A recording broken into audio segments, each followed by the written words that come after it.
TorahCafe.com.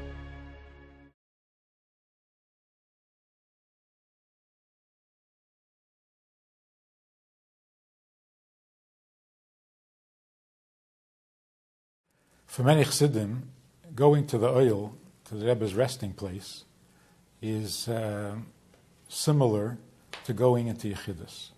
Those who had private audience with the Rebbe,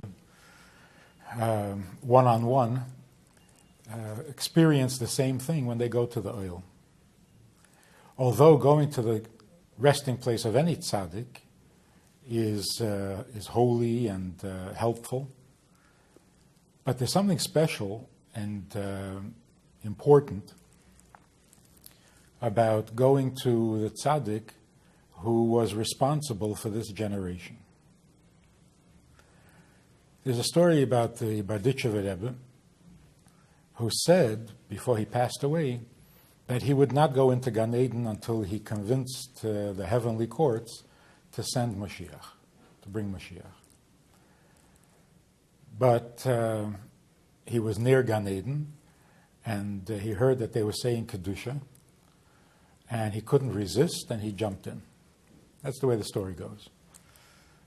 The Rebbe said about the Friedman Rebbe that he said that he would not do that he would not go in until Mashiach comes. There's also the expression that a shepherd does not abandon his flock. So that a Rebbe is still committed and connected to his people even after he passes away, because certain tzaddikim are in the category of shepherds, which is a unique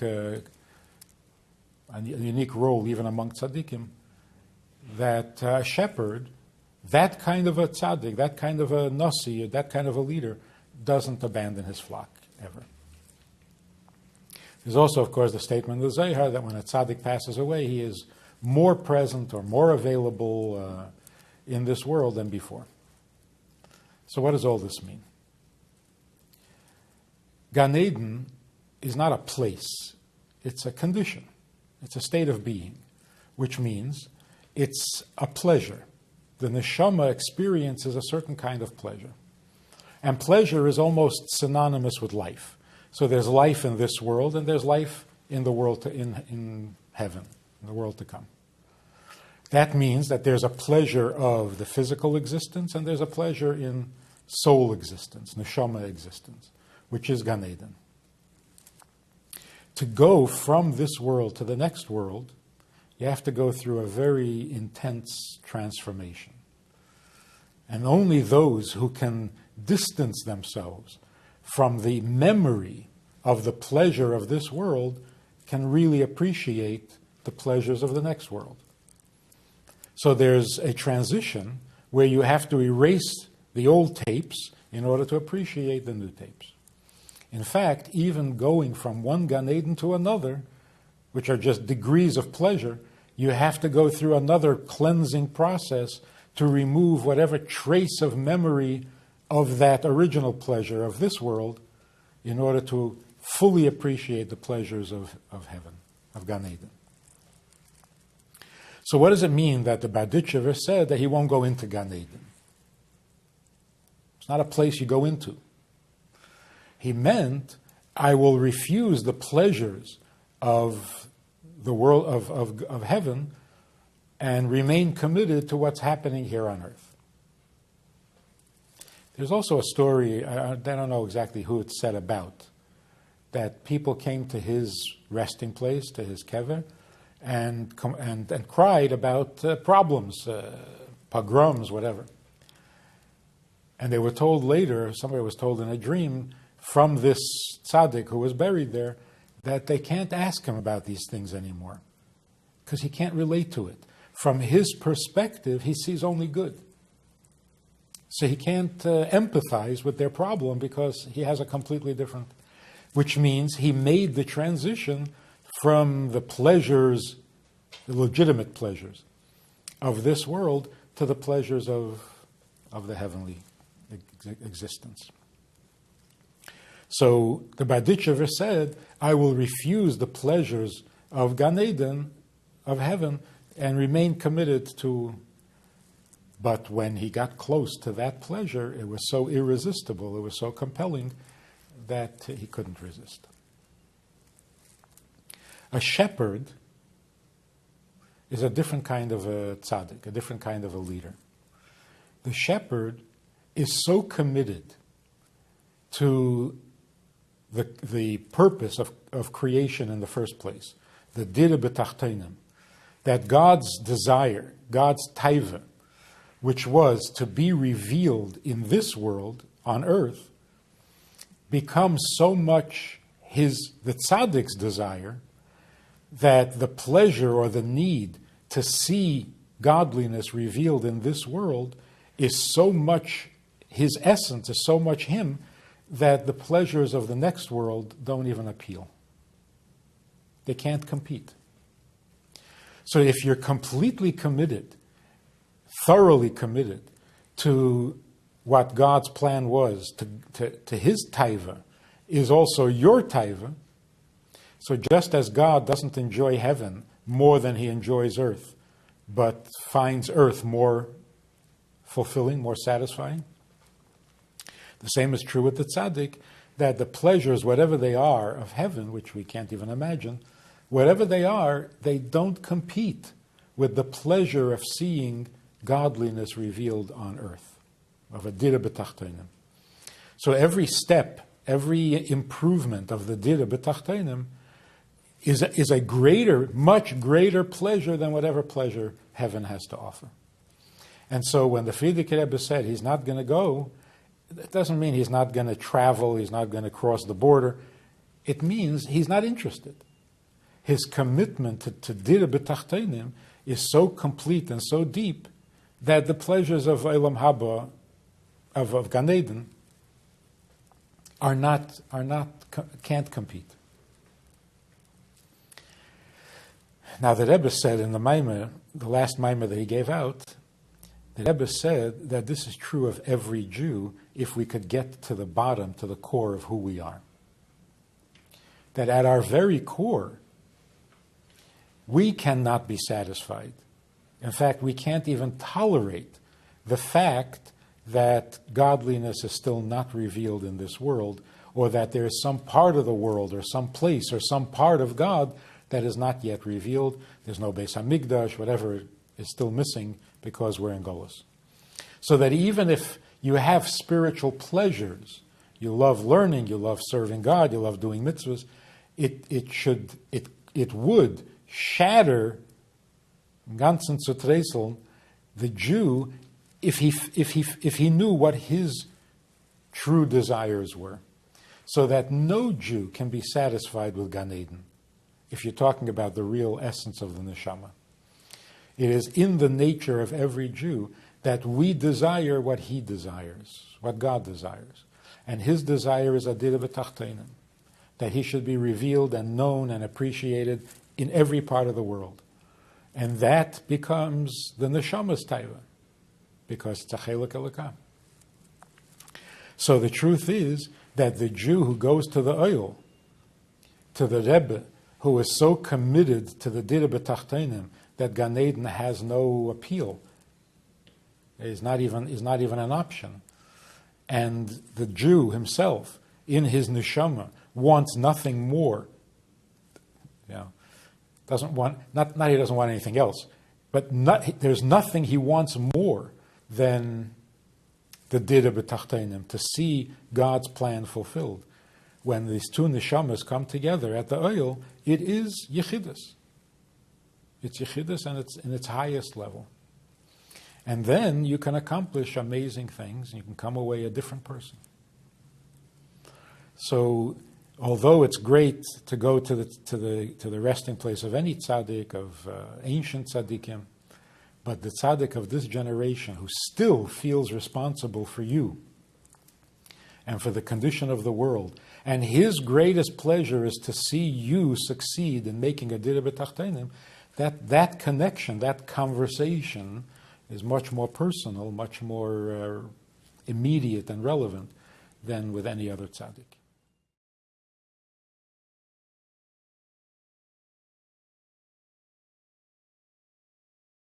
It's a very common experience that children, adult children, who don't pay much attention to their parent, father, mother, it's just not important. When the parent passes away, all of a sudden, what would he have wanted becomes very significant. He wouldn't have wanted this, he would have wanted that, he always wanted this, he never wanted that. How come you never paid attention to this while he was alive? But when he passes away, all of a sudden, what he stood for and what he represented and what he meant and what he wanted becomes the most important, most significant thing. In that sense, when we have a person who's alive, there are many things we notice or don't notice about the person. Not necessarily his core, not necessarily his essence. When a person passes away and the physical stuff is removed, then what's left in our connection, in our relationship, in our bond is the real substance. And that's why the focus becomes, what was he about? What did he stand for? What did he represent? What did he believe in? What was he committed to? And so you say, whatever he wanted to accomplish, I'll finish it for him. I'll pick up where he left off. Why didn't you do this while he was alive? So it could be, while he was alive, he was doing it. Like, fine, you're doing it, do it. So a connection between two people, when they're physical, is not the purest. There are things that separate you, there are things that get in the way, there are things you don't agree on. When a person passes away, things become clear. And you can only see the core issues. To be connected to the Rebbe means, in essence, what did he stand for? What did he want? I want the same thing. What was his goal? What was he trying to achieve? I want to further that. I want to participate in that. I want to be part of that. You hear people today who never knew the Rebbe, never saw the Rebbe, and they read a maimer or a sicha, they hear what the Rebbe did, and they often say it. I regret I never saw him. I could have. I was in New York. I could have. A certain year I was there. I could have. I didn't. I never got to see him. And they regret it. They feel terrible that they missed the opportunity. So on the one hand, you feel bad for them. Yeah, you could have seen. You could have gotten $1. On the other hand, you feel a little envious. They never saw the Rebbe, and look how they feel. Look how they're reacting. Because they knew what he stood for. They knew what he meant. They knew what he wanted. They knew what he accomplished. And they fell in love with it. So it is enviable that they got right to the core. They got right to the essence. They got right to the substance of it. So I always love this story. I heard it from somebody who knew the Rogachover. He says the Rogachover would sit and learn, and his favorite, of course, was the Rambam. And he would sit and learn Rambam, and he would, dig deep to see the deeper meaning of what the Rambam was alluding to, and so on. And when he would get it, and it was really like an exciting insight, and he would say, the Rogachover would say to the Rambam, he would say, "Oy Rebbe, lang sollst du leben." Like, you should live long and be well. And this was, of course, long after the Rambam had passed away. That kind of a personal love affair that comes from a meeting of minds.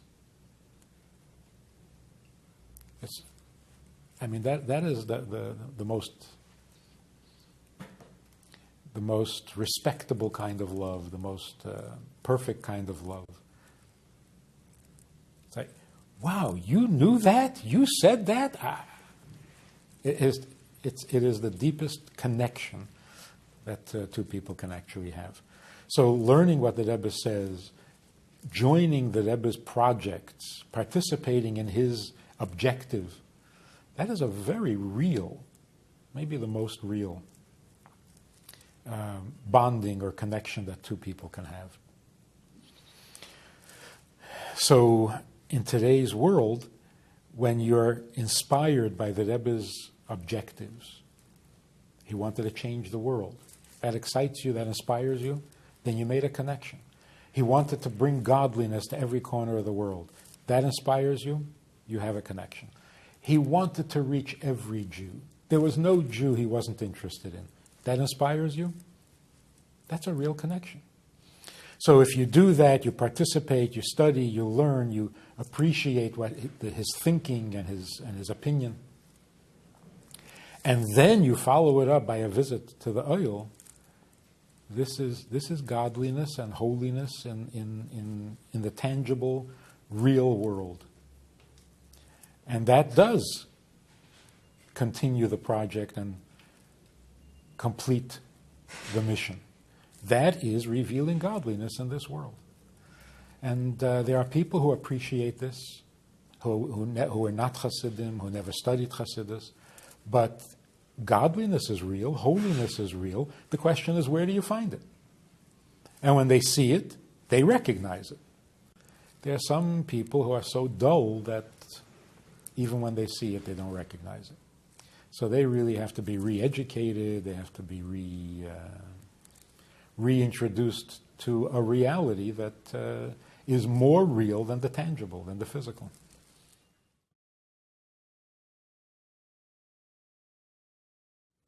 One of the most compelling stories that it's actually written in Hayom Yom, that the Alter Rebbe came out of his room and the Rebbetzin was speaking with other women, and obviously was speaking about their husbands, and the Rebbe heard his wife say, "Mine says," meaning my husband, "mine says so-and-so." And it struck the Rebbe very, very deeply. And after contemplating on it, the Rebbe said, "With one mitzvah, I become yours." So how much are we God's with all the mitzvahs, with the mitzvahs? It's a very powerful story. What does it mean when one person can say of another person, "You are mine"? That's an awesome statement. Of course, mine doesn't mean possessive, belong to me. It's a much, much bigger, deeper meaning than that. How do you become mine? The Rebbe often used the expression, my chassid, a chassid of mine. That's a very powerful statement. But generally, the relationship between chassid and Rebbe is a unique phenomenon that needs to be studied and examined and understood. It's not maternal love, it's not filial love, it's a unique kind of love. How does that connection, how does that happen? How does it become your Rebbe? And I remember once on a Simchas Torah when the Rebbe was teaching the nigun Stav Yapitu, and the words are Ukrainian, and people were having a hard time. Even the Russians were having a hard time with the Ukrainian language. And the Rebbe kept asking, "Does anybody speak Ukrainian?" And there was really nobody responding. And right next to where I was standing, this guy got up on a table. A guy who had just recently come out of Russia. Very simple, earthy kind of a guy, no nonsense. Had never learned much. Put on tefillin for the first time when he got to New York. And he had said a few l'chaims, and he was in a good mood. And he gets up on the table, and in this huge, booming voice, he says, "L'chaim Rebbe, ihr seid mein Rebbe. You're my Rebbe." At that moment, he bonded with the Rebbe, and the Rebbe became his Rebbe. But that is a very intense, deep bond. How do you become the Rebbe's? How do you become mine? How does he become yours? How do you become his? Of course, it exists on many levels. A commitment to his purpose, a commitment to his knowledge, a commitment to his requests, responding to his will.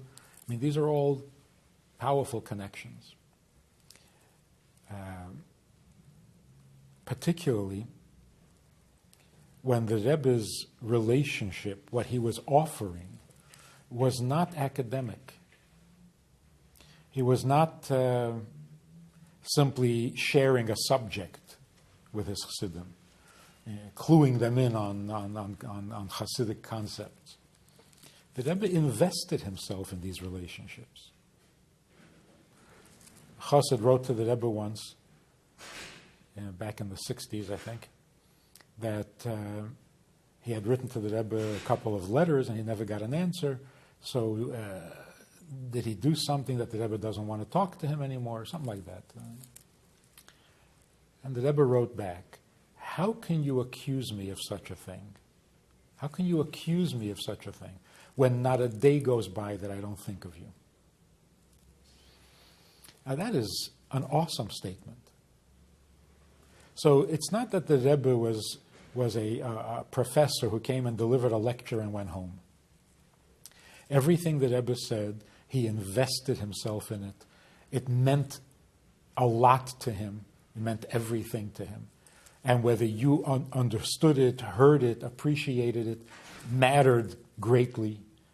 This was not an academic thing. It was a very personal and almost of a sacrifice that the Rebbe invested himself in every mimer, in every talk, in every answer, in every note that he signed. There was an investment. He made himself available. He offered himself. Like it says about the Torah, that God wrote the Torah, he was investing himself in the written word. So if somebody reaches out like that, it makes it a lot easier to respond in kind. So it's almost irresistible.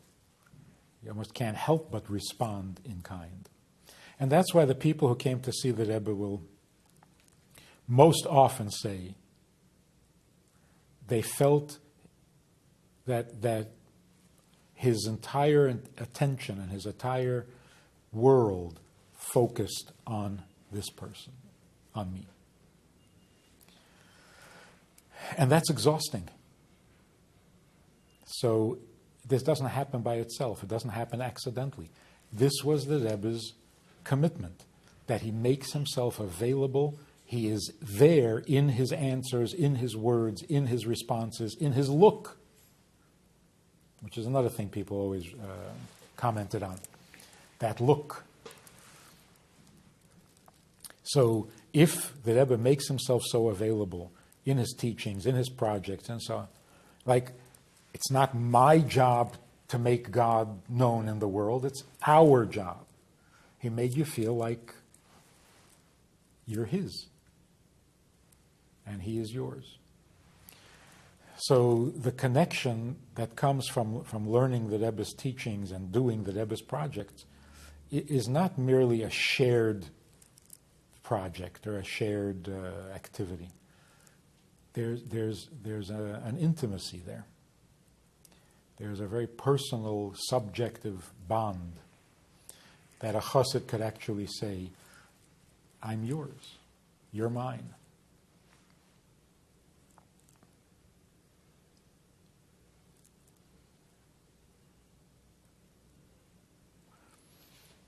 There's one of my favorite stories, a true story, about a boy in Russia who was left in an orphanage while his mother went to get some money or food out of town.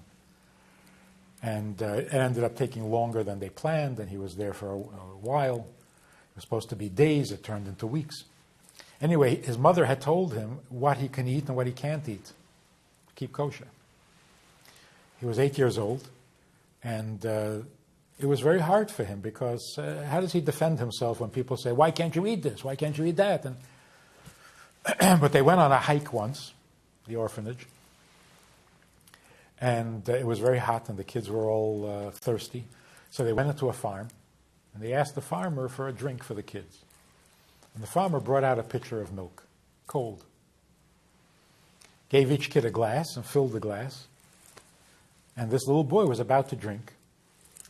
And he hears the farmer say to the leader, to the counselor, he said, "It's good you stopped here today because this is the best thing for the children. There's nothing healthier than horse's milk." So the boy hears this, and he's, what is he going to do?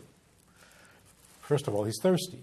Second of all, what is he going to tell him? That milk is not kosher either, and then they start a whole new conversation, and he didn't want that. He didn't want the hassle.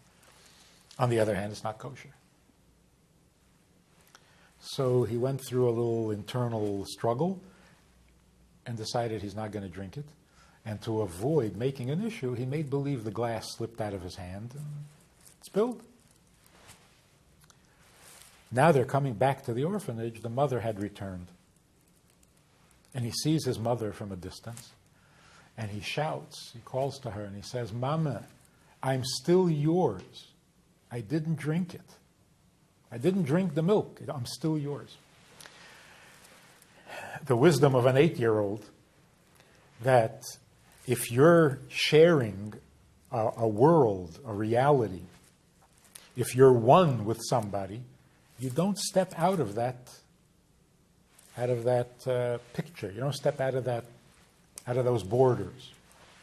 So to him, it wasn't keeping kosher because it's a mitzvah, because it's a commandment, or because it's Torah, because it was what? His mother wouldn't drink it and he will drink it.